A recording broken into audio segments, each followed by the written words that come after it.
All right, everyone. Right now it's 5:02. I think we could start the webinar. So welcome to NYCPM. Today's webinar is about diabetes and podiatric medicine. We have Dr. Landau, and we do have Alan from Enrollment Management. And my name is Agatha Castellino. I'm the Director of Enrollment. So welcome to today's presentation, and I'll hand it over to Dr. Landau. Thank you, Agatha. Hi, everyone. I'm Dr. Landau. I am faculty here at NYCPM. If you end up coming here, you'll meet me in your third year of clinical rotations. I'm in the orthopedics and pediatrics department. So a little bit about me. That's a really good picture of me. So I said I'm in the orthopedics and pediatrics department. That just means orthopedics doesn't mean like orthopedic surgery here. It really means like orthotics and gait analysis and biomechanics, and also within the pediatrics department, because there's a lot of structural deformities that present when people are little. If you don't know anyone in your family, or if you've never seen that before, that can happen as well. And that's all part of podiatry. So about me, I'm from Long Island. I went to SUNY Geneseo. I did a BS in business admin, and then I had 2 minors in chemistry and biology. That's how I did my pre-med track. So you don't have to be bio, much to what other people might have told you. That's not always true. I went to NYCPM myself. I graduated in 2018. I did the dual degree program here. We are paired with Mount Sinai, where your MCAT score is accepted instead of your GRE exam, and you can do the dual degree master's in public health. And I did the healthcare management track within that, and I was the first student to finish it in 2 years' time. I just knocked out all the classes. It wasn't easy. It's an extra 40 credits, but me being a January start date student, that was actually pretty good to get that fulfilled, because being a January start date student, NYCPM, I believe, is still the only podiatry school that has 2 start dates. So when you start in January, you start 9 months sooner than the September class that joins you later in 9 months. And during that time, you take 3 classes ahead of the September class. So me being a dual degree student, that kind of lightened my load. There's pros and cons with everything. I was in school for 9 months longer, but I did the dual degree program. And honestly, that was a really nice pairing. So you could be a January student and not do the dual degree program and just have 3 less classes than everyone else. But then everyone's even by the time you're a third year. So what did I do for residency? So you can say I pretty much came to NYCPM and never left. I also did residency at NYCPM. The school does have a residency program, and you'll see later on a lot of the photos are from either my fellowship or residency, and we work with students as well. And I was chief resident. We did NYCPM has the rear foot reconstruction. So podiatry has changed recently within the past 10 years, where everyone who graduates now finishes a 3-year surgical residency program.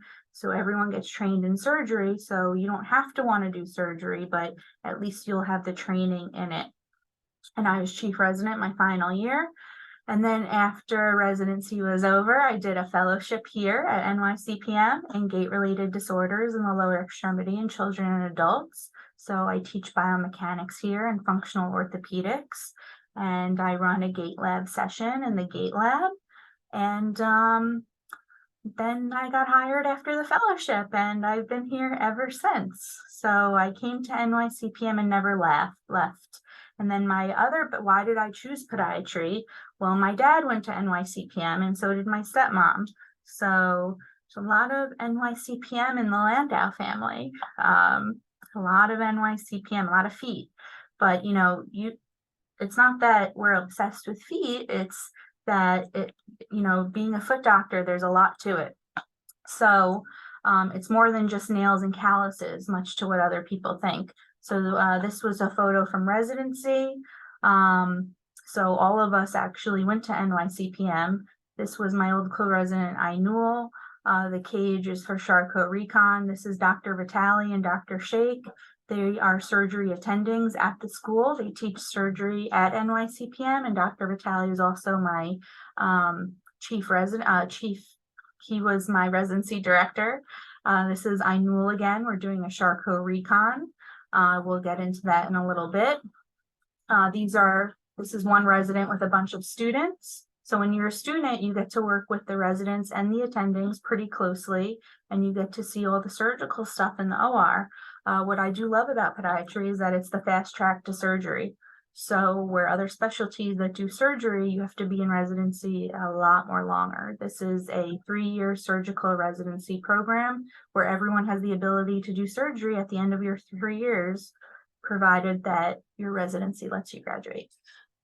So these are all my pictures. We're going to talk about diabetes in a second, but when some people have diabetes and they don't take care of themselves, sometimes the infection gets bad and then pieces of your body start to slowly die. So this was when I was on call. We had to do the amputation. I have the after picture in a few slides. These are some K-wires I had to throw on a trauma that I did. This is a picture of my OR as well, which is pretty cool. I run an OR, right? So I do a lot of stuff. So this is what my gait lab session is.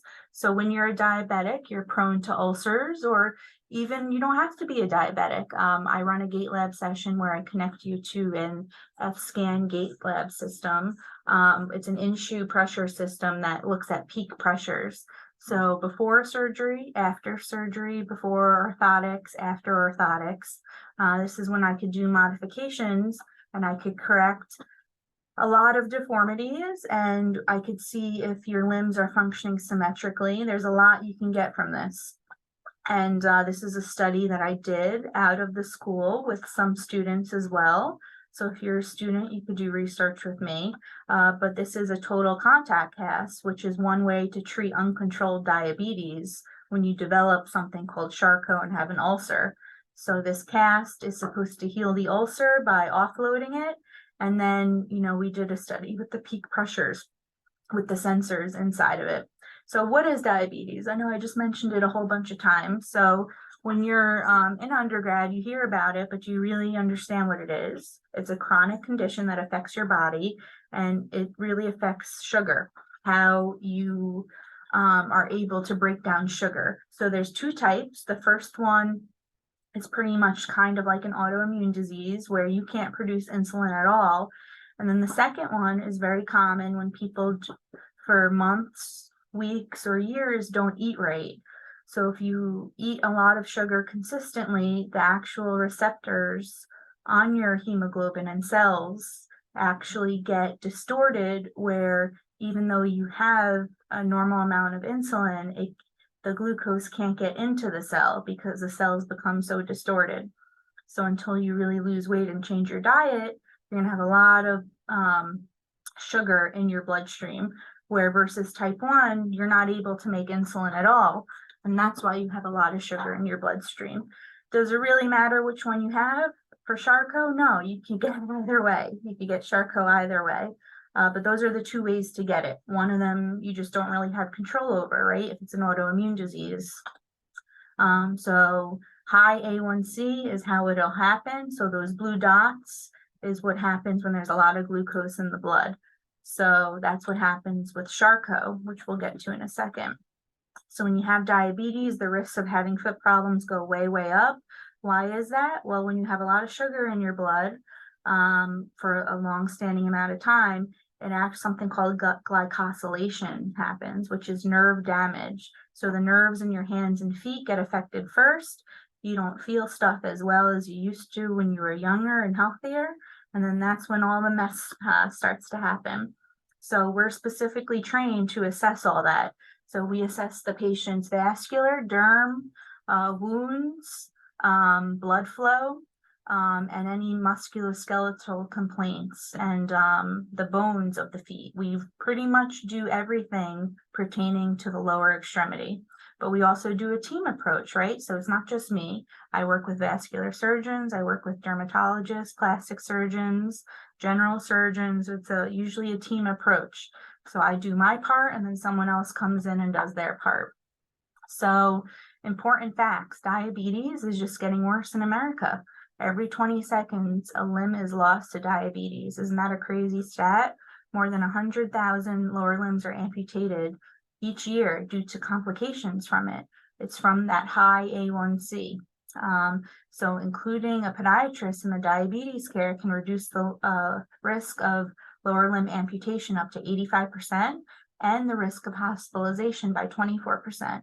So diabetes death rate is almost as bad or worse than cancer, which is pretty interesting. So neuropathy, no pain, right? You don't feel anything, but you can get infections and then limb loss because you don't feel anything. So a wound will happen. And if you don't check your feet daily, right? All it takes is going to the bathroom and picking up a bathroom bug. Then you get a really crazy infection. You can see it here, all this bubbling. This happens at least once when I'm on call.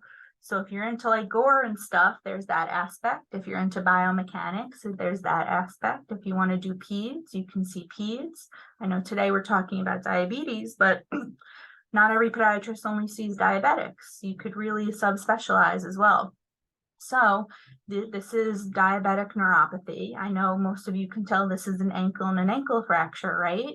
Well, this person came in after a fall and then nothing really hurt them because they don't feel anything, right? But what happens is they have to fix it, but they don't heal as well when you're a diabetic. So, it ends up creating a lot of problems, and it's not like such an easy straight fix. So when you're a podiatrist, you'll be able to apply something called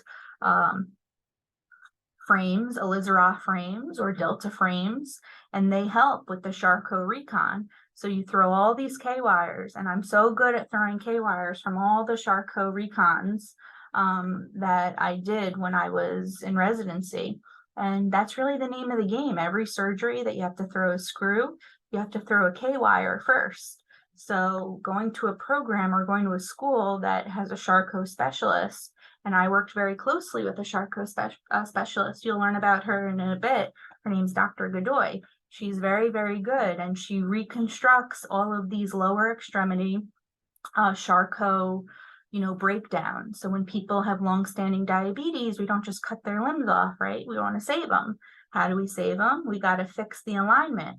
How do we fix the alignment? Well, their bones turn to mush from the uncontrolled diabetes, and then they get the support from the hardware. So as long as they are able to be compliant afterwards, they'll actually have a really good outcome. They'll have a working limb that they could bear weight on, and they'll be able to hopefully, continue their life as a relatively normal person. So this is one that came in overnight. This is called gangrene. Right? It looks like a mummy. That's why, because the toe slowly died. So you'll have neuropathy. Not only is it the nerves, but it'll also attack the small vessels as well. If they are a smoker, smoking attacks small vessels as well. So when this happens, you actually can see the demarcation line, right? Where it's from dead material to a live tissue. So you kind of wait till, whatever wants to die will die. As long as it's not super infected, then you can clean up afterwards. And then this is usually when I work with a vascular specialist, because this happened for a reason, right? So something got occluded and died. We work hand in hand with vascular specialists to try to, save these limbs. This is, the pre-ulcerative one, right? That's why you got to check in between the toes. This is when it happens. So I end up saving a lot of feet, and I work in an underserved area, even though I'm in the Upper East Side in Manhattan. The hospital kind of borders along Spanish Harlem. So I get a lot of those patients coming in a lot, right? Look how gory this is. So this, if it looks gross, that's because it is. Like the tissue slowly dying and it needs a cleanup job. But, we work it up. So when there's a hole, right, you need to make sure that the soft tissue isn't super infected. But what's under the soft tissue? There's a bone. So the bone, there's certain studies that we could order, I think when I was in college, I didn't really know what an MRI was, but MRI is more sensitive than an X-ray. And there's something called a CT scan and some blood work. And then depending what the findings are, we either amputate or we clean up, or we could close the wound with an assisted closure. There's all different things that we can do. So diabetes isn't just diabetes, right? It's a team approach with the podiatrist as the leader. Look how yummy and gross this one is, right? So every gross wound happened for a reason. So that may look gross, but that's the bone sticking out, right? So this is going to be a pre-op Charcot recon where you have to throw all those beams and put the foot back in the proper position. And if this person goes to the right person, he or she may be able to keep their foot. And, their years of, self-neglect and non-compliance doesn't have to be a baloney amputation. So we do limb salvage. This was one when I was a resident. This was a clinic one, this poor guy. This was such a sad story. So he's a very heavy guy. This one actually did go on to a BKA. He stepped on his dog toy. His dog had a toy and he stepped on it and he heard a crunch and the wound started to smell kind of bad. And when I took the x-ray, this is called a pathologic fracture from osteomyelitis. Osteomyelitis is a bone infection with gas bubbles going into the joint. So we couldn't help this guy. But we did help him in that he has another foot and we're preventing breakdown of that foot. So I still think about him sometimes because that happened my first year. So this is a great example of Charcot. I know you don't know what normal x-rays look like, but hint, this isn't a normal x-ray, right? So things should be in proper alignment. Maybe you can kind of tell here you're broken in the middle of the foot. That's because it is. So I'll show you in a bit how you fix this, because the danger is when you're broken in the middle of the foot, it's called a rocker bottom foot. So that's a really bad flat foot that has to get addressed. Because if you can see here, this bone in the foot is called the cuboid. There's going to be pressure there and the body will kind of start to push it out if you don't fix this. It's very cool. Very, very cool. So here I have what the guy looked like, right? You can see here, I mean, it may be hard for you to tell, but this is normal, right? On the right side, normal, this is abnormal. So if you see the difference, this is a really important bone that connects your leg to your foot. It's pointing down on this person. So we got to fix the whole thing. This whole rear foot has got to be back into the ankle where it needs to be. And then the middle of the foot has to be beamed, which is pretty cool. So this is beaming on the lateral x-ray. And this is the cage that you have to put on their foot. And this is the AP view, the front view of it. So you can see if you like carpentry, this is for you, right? I used to love Lincoln logs and building things. And I love, I really like architecture to some degree. And that's really what this is. You're really rebuilding things. It's very, very cool. So this is what I mean by beaming. So when the people have Charcot, their bones lose the integrity and the rigidity. So these big screws, this is the oblique view of how to view it. This is where they're regaining their strength and they'll be able to walk again because their bones don't have the structure that they need. I didn't learn about this stuff in college. I learned about it in podiatry school. So, right, this one on the right is a certain type of cancer that presents in the foot. These are actually benign lesions, but there's multiple of them. It's called neurofibromatosis, where multiple nerves, there's many tumors. So you can take these out or with a plastic surgeon, probably take it out with him because there's going to be a large skin defect when you have to take out a lot of these. But the plantar ones I would consider taking out because that ruins the weight-bearing surface, right? How they have to walk. With other specialties, you could do shoulder surgery, hand surgery, but foot surgery is very important because you have to walk on your feet. So getting and honing in on your surgical skill is really important because you have to walk on this after the surgery. So here's another example. This is an ingrown nail that's turning into an infection at the distal tip. So about NYCPM, the community is 6-to-1 student to professor ratio. That's very, very good. I always felt like I was able to ask anyone anything. My year was the first year of 100% residency placement, and we've had a very high 100% match since. We have a very high first-time board pass rate, right? Wouldn't it be terrible if you go to a school and for the most part the students can't pass boards? Clinical experience, there's over 200 US hospitals that are affiliated with us. We have people that go international after NYCPM. You know, podiatry is international, but the United States has the best depth and breadth of even surgical training as well. There's many volunteer opportunities, like the New York City Marathon is this weekend, and there's plenty of us that are volunteering on Sunday. There's also the Special Olympics. And you do the medical education via the iPad. You take tests on the iPad, and everything is pretty much back to in-person now. But that's okay too, because if you're someone who needs to rewatch something like I was, we do have a great video capture system. And everything's computer-based testing now. But then once you get to the clinic, your clinical year, things are a little bit different, right? Because there's some oral stuff as well. So here's just some more photos. This is the surgery department that I trained with, and that if you come to NYCPM, who you'll be working with. This is Dr. Godoy. She's the Charcot Recon specialist. This is Dr. Jules, head of the surgery department. Dr. Vitale was my residency director. Dr. Treppel is the dean, the head dean. Okay, and then this is me. We're practicing putting on frames. This is all of us practicing putting on frames. There's cadaver labs. This bottom one was a skin flaps course. So there's always more training, always more learning to be learned, always more learning to be had. Here's another one. I think this was at Arthrex where we went. We always practice on cadavers or sawbones. I practice all the time, a few times a month. But you know, it's not always feet. We always go out together. This is the residents and the residency program, and we go out with the students sometimes. I run a journal club that we do like once a month at a bar, right? Because it's fun to learn, but it's also fun to have fun. So this was at the endovascular summit. This is Dr. Krishnan, who's an endovascular surgeon, and he works really closely with all of us.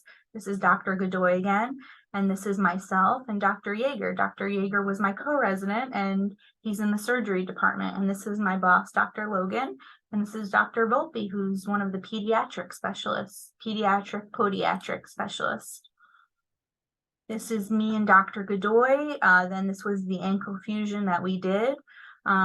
She was the first attending in New York State to use this special plate for the ankle fusion, and I was the resident who helped her. And this is my old chief resident, David. He practices on Long Island now, and he went to NYCPM as well.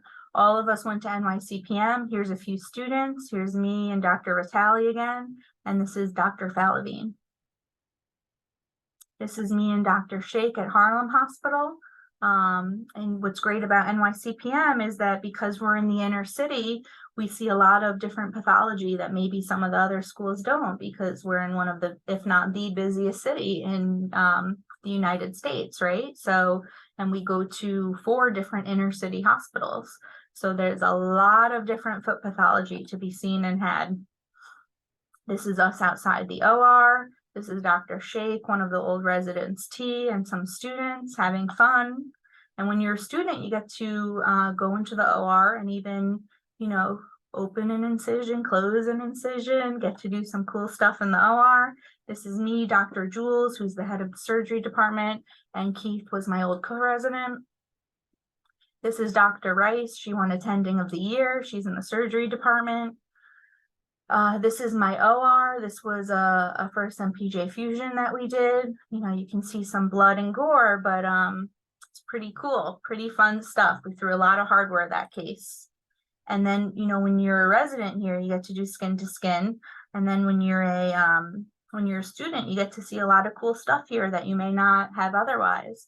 But, you know, it's not just diabetes. We have a very strong pediatrics department. Why? Because we're in the inner city. And there's a lot of feet to be had here in New York City. So this is this casting technique is called Ponseti casting.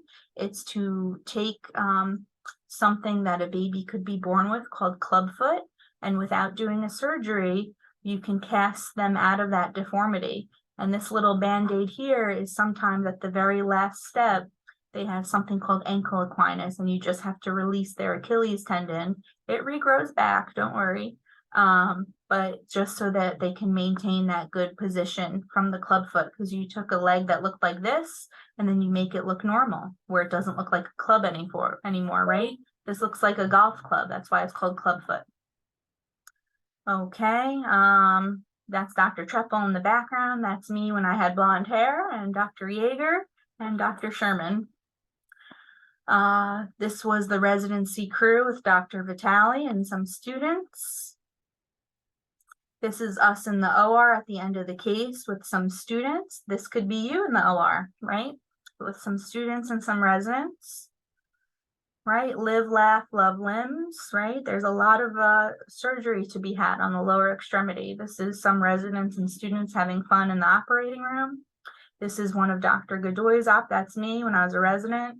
And then a bunch of students having fun in a Charcot recon case with Dr. Godoy. It was Dr. Godoy's surgery. This is Dr. Suave, he's Dean of Students, and this is myself and Dr. Yeager. This was our first month of residency. I haven't been blonde since then. And you know, with any surgeon, practice makes perfect, right? So the more stuff you could see in the clinic, the more stuff you book, the better you get. This is us teaching some students how to do some procedures in the OR. Right, obviously under guidance, but you get to do some stuff. It's pretty cool, pretty fun. So remember that black toe? So that black toe in the beginning, this is what I had to do. I had to cut off 2 of the digits. Those are the extensor tendons that are shown. You can't just, you know, leave them like that. This is a skin graft that's sewn into the infection that I had to debride and get away. So it's limb salvage, right? Where maybe if they had gone to another hospital that doesn't have a strong podiatry department, maybe this would have resulted in a below knee amputation, right? So this guy ended up in another part of the country, maybe that would have happened. So podiatry is very important. It's limb salvage. And you could do a lot of surgery, or you don't have to do any surgery at all. There's versatility where in some specialties, it is what it is, right? Yeah, it's hard to be a general surgeon who doesn't operate, right? So this is us outside the OR. This was Dr. Vitale, my residency director, some students. This was July 4th weekend. I took a bullet out of someone's foot, a gunshot wound. Pretty cool, pretty cool. Dr. Rice taught me how to do the best closing base wedge osteotomy. I joke with her. She taught me how to do the best closing base wedge osteotomy on this side of the Mississippi. Because I don't know who can do it on the other side, but I'm sure someone can. But she does the best job on this side. Dr. Jules, you know, you go anywhere in the United States, everyone will know who Dr. Jules is. And you're very lucky if you go to NYCPM, you get to meet him and work with him. He's a man of few words, but he's very, very smart and very, very good in the OR. This was our Charcot recon crew. When you have uncontrolled diabetes, this is all the hardware that could go into the foot. You know, everything has to get matched and measured. These are some students, and this was our crew. Here's Dr. Godoy. We have a lot of fun. Podiatry is a lot of fun. Dr. Godoy doesn't just do Charcot though, right? She's very good at MIS bunion surgery. Look how bad that was pre-op, and now look how cute it is post-op under minimal incision, all under fluoro, which is X-ray. So you don't even make a big incision. It's very cool, very, very new age, very cool, very techy. This is me and Dr. Jules with some students. This is me and some students in the crew after a really good calcaneal fracture that we fixed. But you know, going to New York City, do you know who this is? This is Dorinda Medley. I saw her on the street, so I took a photo with her. You could even find a real housewife of New York City on the street, you know, because we're in Manhattan. All you have to do is walk around and open your eyes. This is Dr. Godoy and Dr. Rice. They share the clinic session on Wednesdays, and they're best friends at Metropolitan Hospital Center. They're both podiatrists. This is more of the surgery attendings, Dr. Rice, Dr. Jules, and Dr. Godoy. These are some of the residents and students having fun. Everyone has fun. Now, does it seem fun? I'm having fun, right? So this is called the Lapiplasty lapidus bunionectomy procedure. This is a surgery that I did. I was actually part of the trial period to get it approved at the hospital because I did it in 80 minutes, which this surgery normally takes 3 hours. But this jig system allows you to get it done really quickly. And it's not that much hardware. I know it looks like 2 long plates, but if I hadn't gone this way, it would have been even more hardware, believe it or not. This is me and Dr. Bonarigo. We go to Lincoln Hospital Center. This is my old chief resident, Mo. This is a wire cutter for those big Charcot recon cases. This is how you cut the wire. But see, look at his bicep and forearm. He was too strong. He broke it. He broke the wire cutter, so they had to get a new one. But it's pretty fun to cut those with that big, right? Doesn't that look like a lawnmower tool or like something to cut shrubbery? No, that's for people and wires. This is a congenital deformity that this baby had that I saw in clinic. It's called lobster foot, right? That's not the medical term for it, but that's what it's known as. So once they get to a weight-bearing walking age, then we could fix it to the best of our ability. This is, remember that club foot with the babies that I showed you? This is what happens when it's not treated or when it's treated incorrectly. This is called a dorsal bunion. You have to fuse the whole medial column. This was a case that I did. This was I don't know if you know those Revel bikes. Well, this is what happens when you ride the Revel bike, and you don't look where you're going. So this guy was on a Revel bike and got hit by a taxi. So you got to be careful, but there's a lot of legs in New York City, a lot of legs to be seen. So we're getting towards the end. This is Dr. Shake and Dr. Pace at the end of COVID. And if you want to see more cool stuff, this is my Instagram. I kind of, all public spaces. I roast the people of New York and I identify their biomechanical imperfections, and sometimes I do some quizzes. And then Dr. Godoy, this is her Instagram handle. You should follow. She posts a lot. You can even see the most frequently viewed highlights, but she always posts her really cool stories and surgeries that she does. So you can follow us to see more stuff. And there's other attendings too, but we're probably the most active. So do you guys have any questions about what I just showed you before we get into facts about NYCPM? I had a couple of questions for you, Dr. Sure. Landau. Can you tell us a little bit about the work-life balance? Because I see all these wonderful pictures where you show that we have a lot of fun. So if you could just tell the students what type of work-life balance you have, or most of the doctors have in this field. So are you talking about when you're an attending or when you're a student? No, I'm talking about as a doctor. So as a doctor, podiatry has the best work-life balance. Work-life balance. Why is that?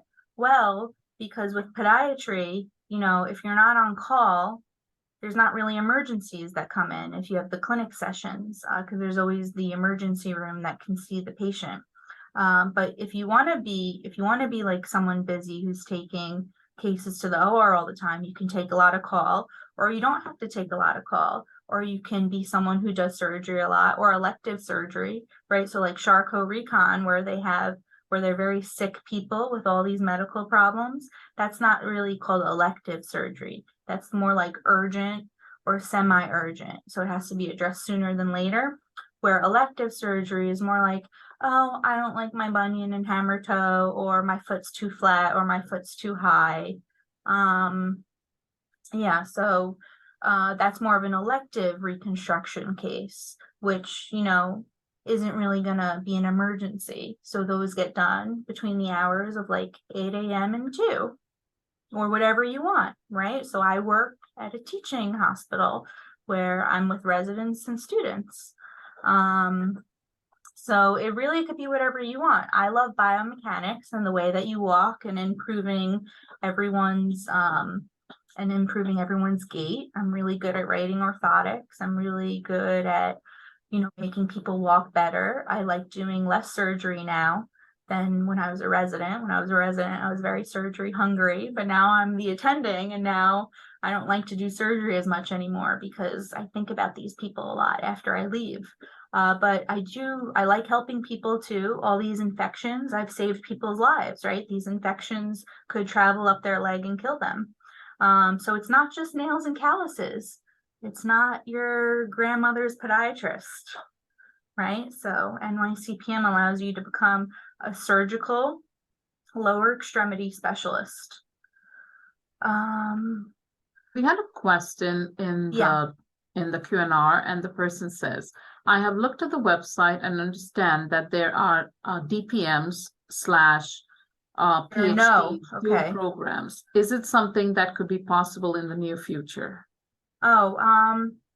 So they had originally wanted me to do a PhD in biomechanics, but I did the fellowship instead. Why PhD though? Is there something you want to do specifically? Because I did the MPH program, because if you look at, you look at people who are at the head of hospitals who, if you want to have a lot of latitude, they usually have a doctorate of some kind, and they usually have a business degree, which I have, my business admin, and they usually want an MPH, something in public health. So I did healthcare management, but there was other tracks too.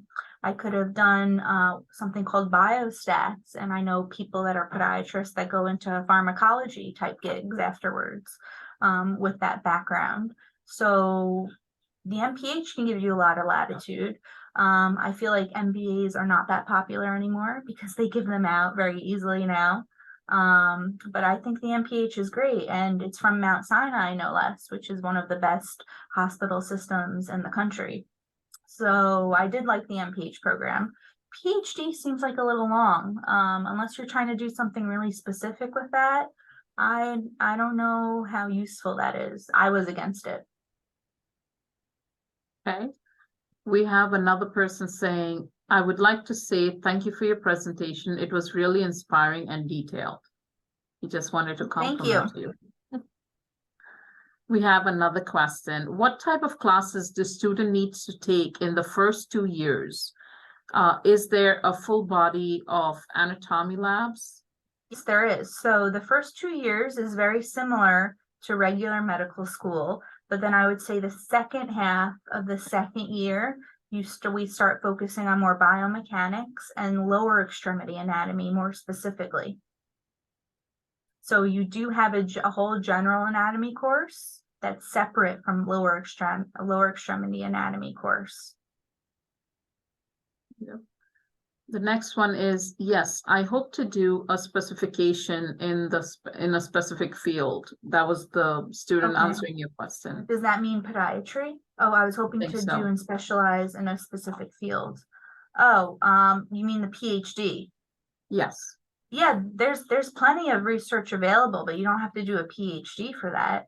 Like, because I went to a residency program that was attached to the school, and I found motivated students, I got published in the Journal of Foot and Ankle Surgery for original research in wound care. But that was only because I went to a residency program that's attached to a school, because you're very busy when you're a resident. But you don't have to do a PhD to do research. I don't want you to think that. You don't have to do any dual degree to do research. You could just be a doctor who does research. That's possible too. The MPH would give you latitude. The PhD would give you latitude, but a little less than the MPH does. True. Also, I have another question. So in terms of getting an education, I think New York sees so many different pathologies in terms of like just different things that you have seen. So can you share a little bit about that? I would say on externships, because I went to NYCPM and our clinics are the busiest and we see the most amount of pathology compared to the other schools. Like the NYCPM student, regardless if you're at the top or bottom of the class, is always clinically better than the other schools. That's just, it's not even word on the street. It's just always the case, because how do you get good at identifying pathology? It's practice. So the more patients you see in clinic, the better you build your own algorithm. That's so true. A lot of residency directors actually point out and could kind of say the student comes from NYCPM because they're so well-rounded, they see so much, they know so much, and they could basically do it hands-on. Yeah, where one of the attendings here went to DMU, and she said they would have to fight in clinic for patients because, Des Moines is in the middle of nowhere. So those clinics, I don't know firsthand. I didn't see it for myself, but I imagine there's a difference in patient load between New York City and Des Moines, which she did say that there was. That's true, because we have so many people in New York and it's way too crowded than compared to any of the other states. Yeah. And then what was my favorite class at NYCPM? I loved all the surgery classes when I was a student. And then what's funny is I didn't really originally like biomechanics when I was a student. And then I liked biomechanics when I started to really like surgery, because all of those surgical procedures are based in improving the patient's biomechanics surgically. So everything goes hand in hand. Biomechanics could explain everything except a trauma or cancer. Everything could be improved with biomechanics. I actually don't know. When do classes, well, it's not when they start, it's when you have to apply. So I think we could move on to the next section of the webinar, which will be the admissions section. We have Alan, our assistant director, who could go over all the steps, and then finally we'll take all the questions about admissions to it. Yeah, so these are the last two slides of this PowerPoint. Yes. Hi Alan? guys, as you've heard, my name's Alan. So I'm just going to talk a little bit about our requirements. So we require that you submit your official transcripts, MCAT scores, and letters of recommendation through the AACP-MAS, ACAPMAS. I can never pronounce it. Anyway, CAPMAS. So you would submit all those documents through that portal. Your letters of recommendation can also be submitted, by snail mail, interfolio, or virtual eval. Your application deadlines are as follows. So for the fall, we're doing rolling admissions right now, but for the fall class of 2024, the deadline for priority, which is essentially like an early application, is April 1st. And the official deadline for all applications is June 30th. Then moving into the January class of 2024, your deadlines are going to be December 1st or November 30th. So the next slide.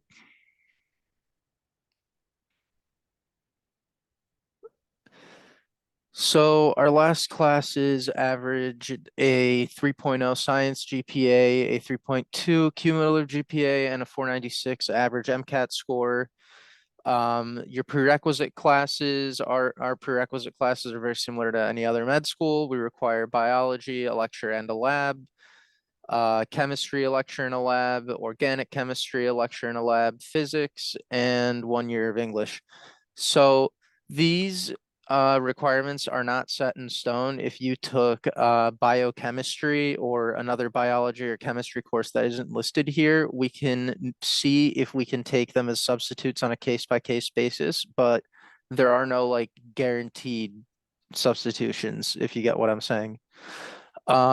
So we do also take AP credit. And is there anything I left out? I would basically say we look at the holistic view of the whole application, not only what did you do. So basically, what did you do in your undergrad years? Were you volunteering? Did you shadow a DPM? What type of experiences you have? We look at the holistic view of everything that you have done. We do have a lot of scholarships that we do offer our students. We're one of the oldest medical college in United States. We were established in 1911. That just makes us more than 100 years old. But also we're the most established one. And with Alan telling you everything about the application, I think Dr. Landau also went over the January start. Currently, we do have a January start, which will start in the first week of January. We're accepting applications. The deadline for that would be December 1st. I would say please try to apply before Thanksgiving, so at least you know that you could have a spot.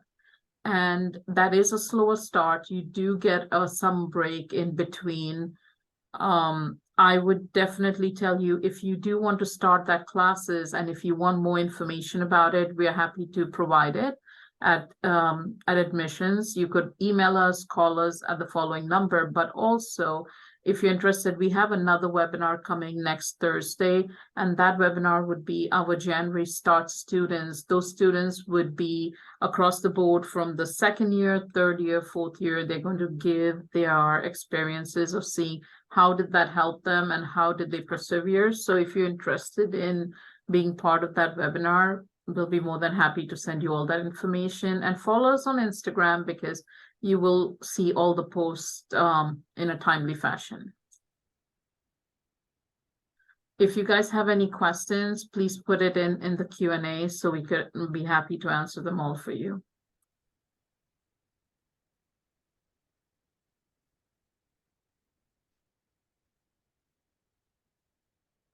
Okay. Okay, we have a student who stays, he's asking about how many students apply and how many are accepted. It all depends on what the students' application look like. We review everything. Based on that, you will know. If you're so interested, we also have virtual advisements. So you're not sure if your application is lacking some information or if you need to add something to it, I would definitely tell you, email us at enrollment@nycpm.edu, or you could also go to our website, click the link for virtual advisement, mark our calendars according to your time, basically, whatever's convenient for you. And we will have a virtual advisement session where we'll go over your transcripts, go over your MCAT score, let you know what you're missing. If you need to get matched with the DPM to shadow them, we could also make that happen. But we would definitely tell you to do all those things. You have to reach out to us for that.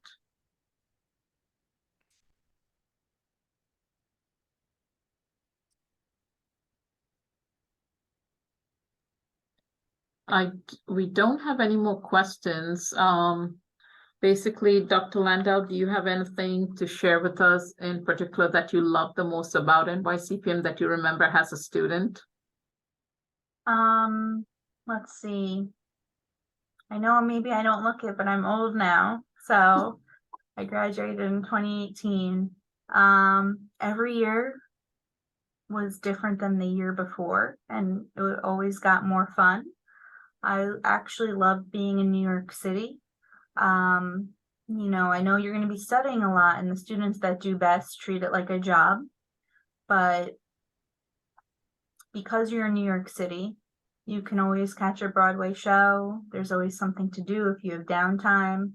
You're going to be studying a lot, but you know, it's not like you're in the middle of nowhere. And I would say the clinical training I got when I was a student really allowed me to shine on externships when I was trying to get a residency program. And you really do distinguish yourself from going to NYCPM and the training that you get as a student.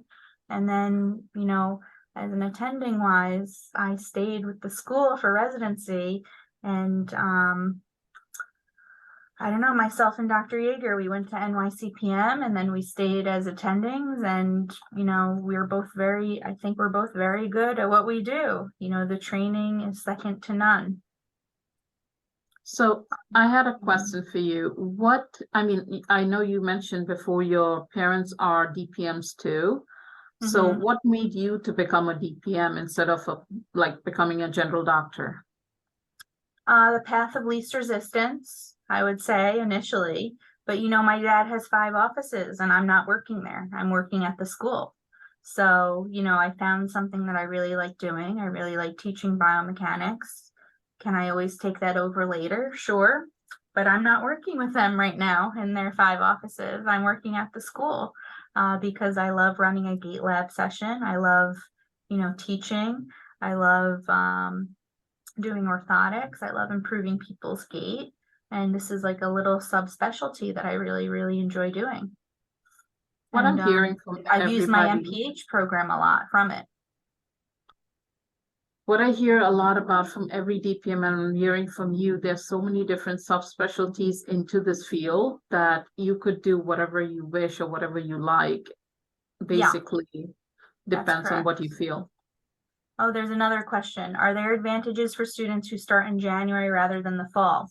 So there's pros and cons. So you take 3 classes before the students do in September. So you have 3 classes under your belt.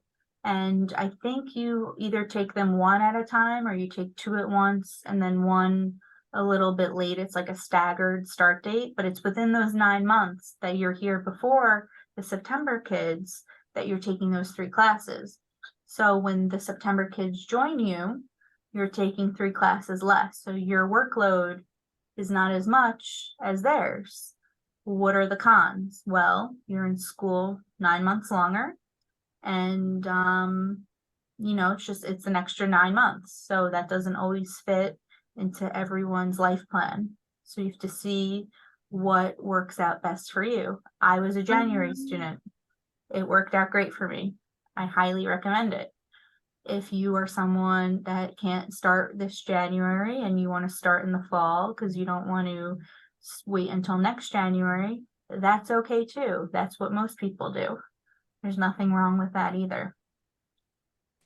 I usually like the January program, and I'll explain, and I'm going to answer this question to a student, is because especially if you have gap years, right now, a lot of students are taking gap years. If you took a gap year and you want to get back into it, medical school is much harder than taking an undergrad course, right? So you could have a starter course, at least you know how much is a workload, and then you could kind of pace yourself to studying at that workload. And then eventually, when you get to that class that you're merging with, you're at least there. You're not going to be shocked of saying, oh my God, these are so many classes, right? Yeah. So Oh, that this is is the a difference, specific question. basically. They said, would you be looked at differently when applying to residencies? No. No, actually, to be honest with you, a lot of my residency interviews, they were asking me about my MPH program. So that And was a good little, that I did the MPH program. a little bit about the MPH program, just because Dr. brought it up, is you could do the MPH program while you're a student here with Mount Sinai. You will start that during your second year, and you're taking it simultaneously, 1 class at a time. And it's not going to take you any extra number of time. If you start in January, it's 4.5 years. If you start the traditional start date in the fall, that is 4 years. So basically, either way, you could do both at the same time if you wish. Right, and you could take it at your own pace. So I finished mine in 2 years, which was the same as regular MPH kids. It's how many class, they're on a trimester schedule, so you're never starting at the same time as NYCPM.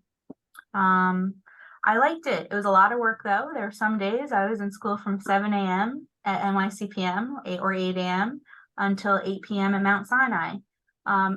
NYCPM is on 124th Street and Mount Sinai was on 103rd Street. So they're both really, and I lived in between while I was doing both. All right, we're down to we have 4 minutes more to go. If you guys have any questions, please put them in the Q&R. If not, I would say just reach out to us at enrollment, or you could always call us. We're always accessible.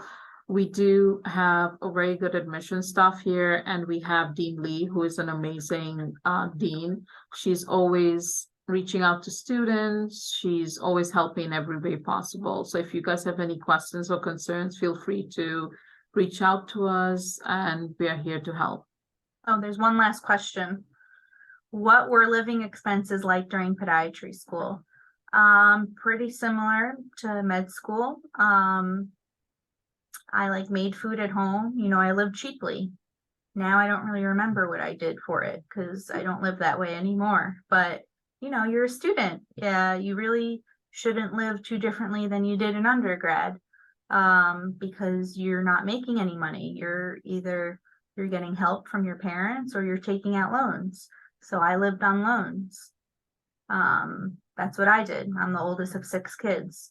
So that's the way I went with loans. But because I took out loans and I wasn't married, I lived, small. I had roommates until I became a resident. And that's what you should do, right? You don't want to run up a big bill, unless, you're coming with a partner and you're gonna live with them instead of a roommate. But everyone's different. If you have family that live nearby, some people live with them, but you have to take commute into consideration. I wanted to live close. I wanted to live in Manhattan or Queens or one of the boroughs. And to be honest, I think that's a great way to go, because the more time you spend commuting, the less time you are studying. That's so true. I mean, I would basically tell all the students, stay at least nearby the first 2 years, because those are your most important years that hold the majority of your GPAs or whatever you're doing. That's the time you're taking the most tests. The next 2 years, you're doing your externships, your rotations. At that time, you could move wherever, but the first I 2 would years. say the biggest difference for me between undergrad, I went to SUNY Geneseo, right? So that's a tough SUNY school, and I did well there. But the toughest thing from transitioning is maybe in undergrad, I didn't have to know every slide. You have to know every slide in podiatry and medical school. So that adjustment period when I was like, oh, maybe I could skip this section of the PowerPoint, that doesn't really fly anymore. So it's time management. So you can do everything you got to do as long as you make a schedule. It takes a bit. No one wants to do that initially unless you're very, very organized and you're like type A, but growing pains, right? So this is what you want to do. You got to get through the learning part of it. And I highly recommend NYCPM, because look at me now, I'm a product of it. So with that, you can always email the enrollment at NYCPM to email, ask them to reach out to me for direct questions, or you could follow me on Instagram, my doctor one, along with Dr. Godoy. But you guys ask great questions.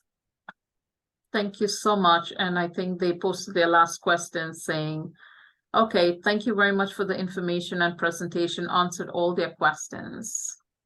Okay, great. So thank you so much, Dr. Landau, for joining us. Thank you so much, Alan, and we'll hope to hear from